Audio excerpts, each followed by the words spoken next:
기아의 첫 번째 전기 세단이죠. EV4를 시승하고 있습니다. EV3와 동일한 전륜 구동형 EGMP 플랫폼을 사용해서요, 현대의 전기 세단인 아이오닉 6보다는 한 단계 낮은 엔트리급 전기 세단이라고 말씀드릴 수 있습니다. 오늘 제가 시승하는 모델 같은 경우에는 롱레인지 사양이고요, GT 라인입니다. 그래서 오늘 이 차량 타보면서요, 사실 그게 제일 궁금했거든요. 어쨌든 같은 플랫폼을 사용하고 있는 EV3와 크기도 비슷하고 파워트레인 성능도 거의 동일한데 뭐가 다르냐 대체. 오늘 시승은 그것을 중심적으로 아마 여러분들께 설명드리는 시승이 되지 않을까 싶습니다. 저는 자동차 콘텐츠로 밥 벌어먹고 살아야 되는 채널 카바의 권혁재필이고요. 그러면 지금부터 EV4 시승 시작해 보도록 하겠습니다. 출발하기 전에 오디오 한번 들어봐야 되겠죠. 프리미엄 오디오 역시도 EV3와 동일하게 하만 카논의 것이 들어가 있는데요. 한번 오디오 들어볼까요? Queens on the line, see us in the hallway. 거지 기자 달라 spicy up like chili chili. 어쩌다 고작 그 마음도 못 참고 멍청하게 다 던졌는지.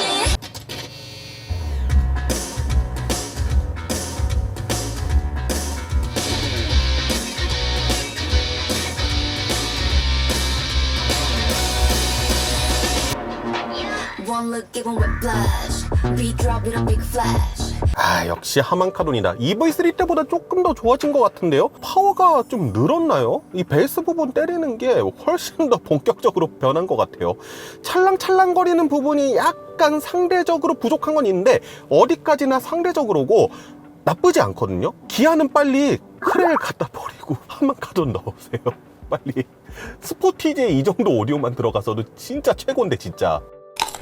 우선 이 EV4는 참 논란이 많았었죠. 전륜 구동을 대응하는 EGMP 플랫폼 EV3와 동일한 플랫폼을 사용을 합니다. 기술적 특성이 EV3와 거의 동일해요. 81.4kWh의 배터리를 쓰는 것도 동일하고 전기 모터의 최고 출력 208마력, 최대 토크 역시 20kg 포스미터 후반대인 거, 이것도 EV3와 동일합니다. 어떻게 보면은 거의 같은 차에 키 나지 버전, 세단 버전이라고 생각을 할 수도 있을 것 같은데요. 단지 그 키가 낮아졌다는 이유 하나만으로, 공력 성능이 좋아졌다는 이유만으로 이 차는 EV3보다 대략 한 30km를 더 갈 수 있습니다. 같은 사양이라면 말이죠. 제가 타고 있는 GT라인 19인치 휠이 달려 있어서 EV4 중에서는 가장 1회 충전 시에 주행 가는 거리가 낮은 모델인데 1회 충전 시 주행 가는 거리는 490km가 넘습니다.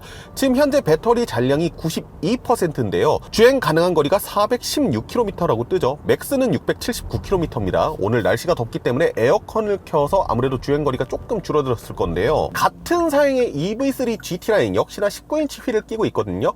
그 모델 같은 경우에 1회 충전에서 478km 밖에 못 갑니다. 대략 한 20km 정도 차이가 난다고 볼 수가 있는데, 가장 낮은 트림 있잖아요. 거기에서는 이 차이가 30km 정도까지 벌어지더라고요. EV3는 SUV를 표방하고 있고 EV4 같은 경우에는 세단을 표방하고 있는데, 조금 아쉬운 거라고 하면은 스펙상 공차 중량은 동일합니다. 1850kg이에요. 세단이다 보니까 이것보다는 조금 더 가벼울 수도 있지 않았을까 하는 생각도 살짝은 해봅니다. SUV와는 다른 세단의 포지션을 취하고 있는데, 그런데 생각보다 이 시트 포지션 자체는 아주 그렇게 마냥 낮지는 않습니다. 전기차의 한계라고 볼 수밖에 없죠. 전기차는 밑에 배터리가 깔려 있기 때문에 어느 정도 시트 포지션이 높을 수밖에 없습니다. 그럼에도 불구하고 되게 세단 같은 느낌을 많이 내려고 노력을 한 것 같아요. 예를 들어서 이 대시보드만 하더라도 EV3와 거의 동일한 디자인을 취하고 있지, 제가 봤을 때는 조금 더 이 아래쪽으로 끌어내린 것 같거든요. 대시보드의 디자인 자체도 한결 조금 낮아 보이게, 그래서 세단 같은 느낌을 내려고 했던 것 같고,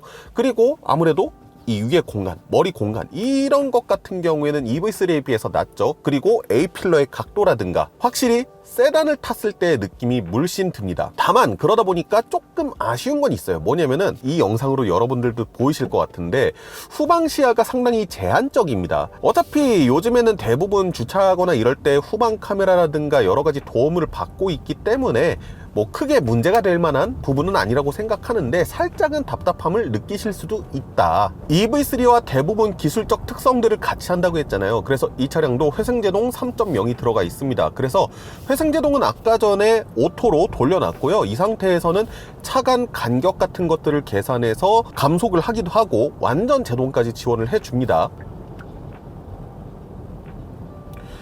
그리고 방금 전에 과속 카메라 같은 경우에도 제가 과속 카메라의 속도보다 조금 더 높게 주행하고 있었거든요. 이럴 때에도 회생제동이 나서서 쫙 감속하는 모습 보여줬고요. 지금도 저는 브레이크에서 발을 떼고 있습니다.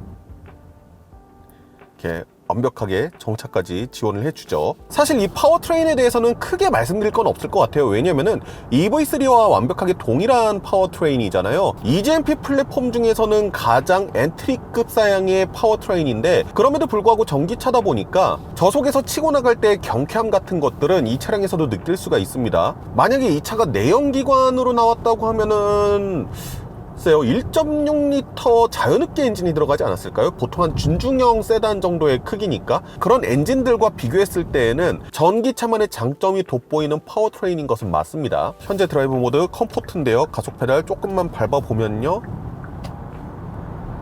네, 확실히 가속 페달 밟는 만큼 쫙쫙 나가주는 느낌이 있습니다. 다만 출력의 한계라는 것이 있기 때문에 어느 정도 레인지에 도달하고 나서는 그 쭉 하고 치고 나가는 느낌 자체가 많이 희석이 되긴 합니다. 엔트리잖아요. 우리가 실질적으로 가장 많이 주행하게 되는 레인지들이 있잖아요. 도심에서는 뭐 시속 30에서 60, 조금 더 교외로 나가게 되면 60에서 90, 뭐 100. 풀악셀,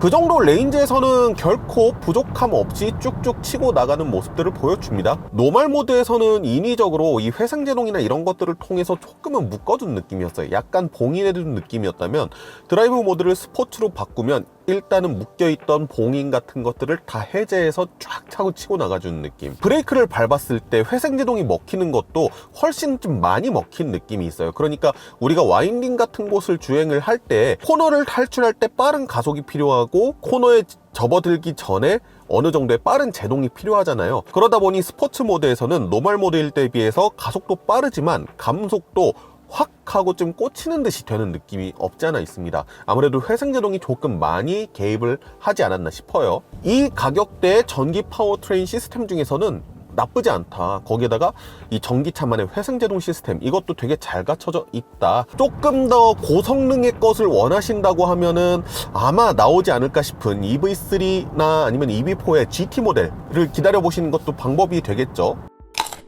오늘 뭐 미디어 시승이기 때문에 한정된 시승 코스 안에서 좀 느껴본 승차감에 대해서 말씀을 드려보려고 합니다. 우선 저 앞에 과속 방지턱이 있네요. 오호. EV3를 시승했을 때 제가 살짝 놀랐던 게, 그동안에 현대 기아가 그 정도 급의 차를 만듦에 있어서 서스펜션 세팅을 되게 단단하게 했었단 말이에요. 그런데 EV3 승차감이 제법 소프트한 편이었어요. EV4를 만든다고 했을 때 어떤 승차감을 가지고 있을지가 되게 궁금했거든요.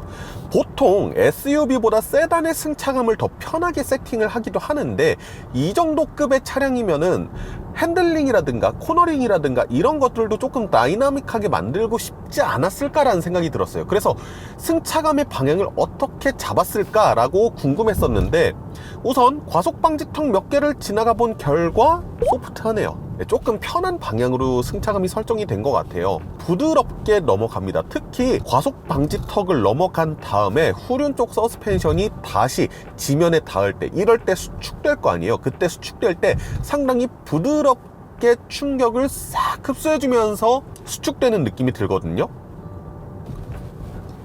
그래서 과속방지턱을 이렇게 몇 번 지나가 봤는데 출렁거리는 느낌 없이 되게 부드럽게 하고 잡아버리는 느낌? 그렇다고 해서 아주 그냥 말캉말캉한 건 아닙니다. 전반적으로는 휠 트래블이 살짝은 짧은 느낌이 있어요. 그래서 노면의 충격을 어느 정도 전달해주는 느낌이 있는데, 그 짧은 휠 트래블 안에서 되게 그 충격을 잘 정제해서 전달해준다는 느낌이 저는 개인적으로 들거든요. 아무래도 EV3는 그래도 강원도까지 가보면서 주행을 해봤으니까 대략 어느 정도 파악이 됐는데, 지금 얘는 살짝 긴가민가 하거든요. 이런 구불구불한 길에서는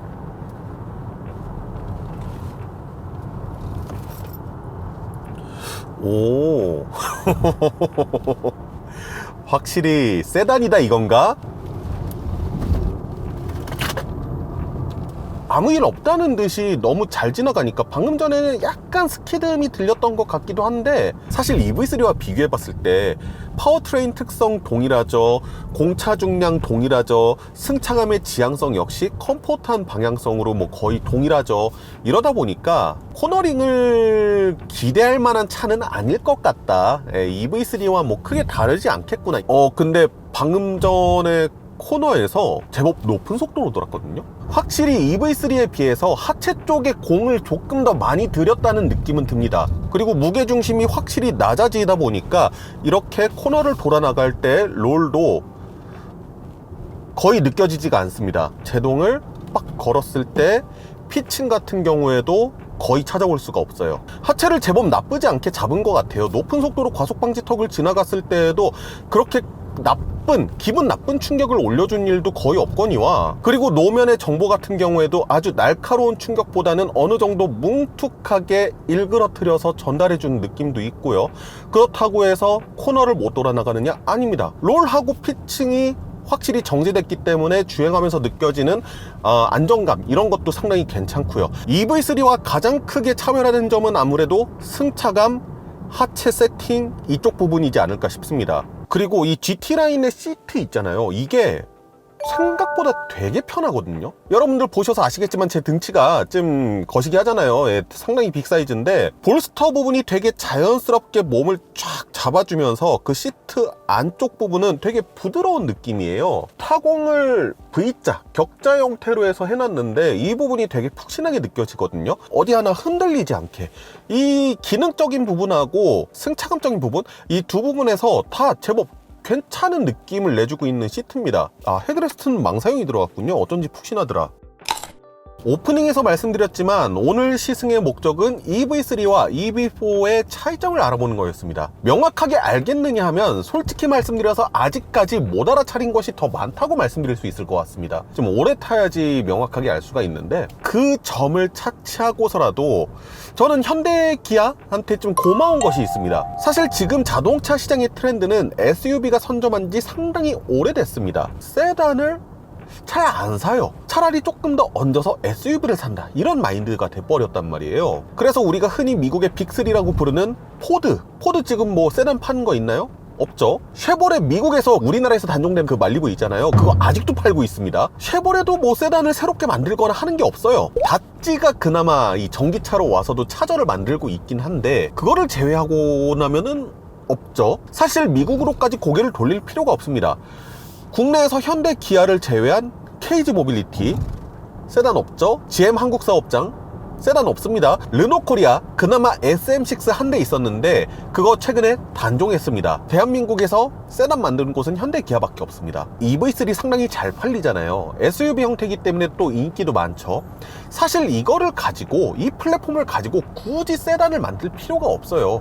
세단으로 만들어봤자 EV3보다 안 팔릴 거 눈에 훤히 보입니다. 이 EV4는 EV3보다 많이 팔릴 일이 없을 거예요. 그만큼 대중들이 세단에서 SUV로 시선을 돌렸기 때문입니다. 그럼에도 소비자들의 니즈를 파악해서 보나마나 SUV보다 안 팔릴 세단이지만 이렇게라도 만들어주는 게 제 입장에서는 고마운 거예요. 저는 SUV 별로 안 좋아하거든요. 저는 세단하고 해치백하고 외관 성애자인데 이제 그런 것들이 점점 사라지고 있는데 현대 기아가 그나마 명을 이어주고 있다 보니까 그게 너무 고마운 거예요. 일단 고마운 거는 고마운 거고, 그래서 EV3와 비교했을 때 다른 게 어떤 것이 있는 것 같느냐, 대부분의 것들이 EV3와 거의 비슷합니다. 거의 비슷하거나 동일해요.